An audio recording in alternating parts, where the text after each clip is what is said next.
ফের দুঃসাহসিক চুরির ঘটনা কোচবিহার শহরের 12 নম্বর ওয়ার্ডে। বাড়ির লোকজন চিকিৎসার জন্য ব্যাঙ্গালোরে গিয়েছিলেন, ফিরে এসে দেখেন বাড়িতে চুরি হয়েছে। গতকাল 13 সেপ্টেম্বর শুক্রবার রাত আনুমানিক 9টা নাগাদ বাড়ির লোক বাড়িতে ঢুকে দেখতে পান ঘরের বিভিন্ন জিনিসপত্র ছড়িয়ে ছিটিয়ে আছে। দুটো আলমারির লকার ভাঙা অবস্থায় পড়ে আছে। দুটো আলমারি থেকে আনুমানিক 35,000 টাকা ও 16 গ্রাম সোনা খোয়া গেছে বলে প্রাথমিকভাবে জানা গেছে।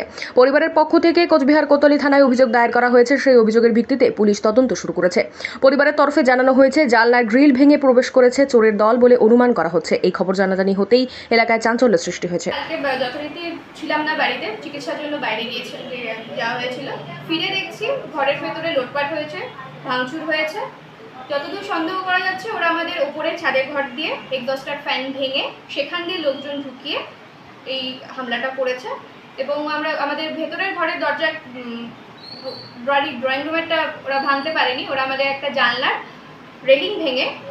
রেলিংটা ভেঙে সেখান দিয়ে ঢুকেছে। ঢুকে সমস্ত কিছু ঘরের খাট, আলমারি, শোকেস যা কিছু আছে ভেতরে সমস্ত কিছু লকার সমস্ত কিছু থেকে ভেঙে তোলপাড় করেছে। কত টাকা খোয়া গেছে আপনাদের? মনে করা হচ্ছে এই 35,000-এর মতো এরকম গেছে। আরও কি খোয়া গেছে? বেশ কিছু রূপোর জিনিস ছিল, সেগুলো খোয়া গেছে। সোনা অনুমান করা হচ্ছে 16 গ্রামের মতো এরকম হবে। মানে এখনও আমরা প্রপার জানি না, কারণ পুলিশ আমাদের কোনো কিছুতে হাত দিতে বারণ করেছে। তাই এখন আমরা আর কিছু পেপারস বা কোনো কিছু হারিয়েছে কিনা বা কিছু নিয়ে গেছে কিনা সেটা এখন আমরা বুঝতে পারছি না। আপনার নাম? আমার নাম সুদীপ্তা মন্ডল। এই জায়গাটার নাম? এই জায়গাটার নাম ব্যাংক চাপড়া road, opposite of Mitali Sangha.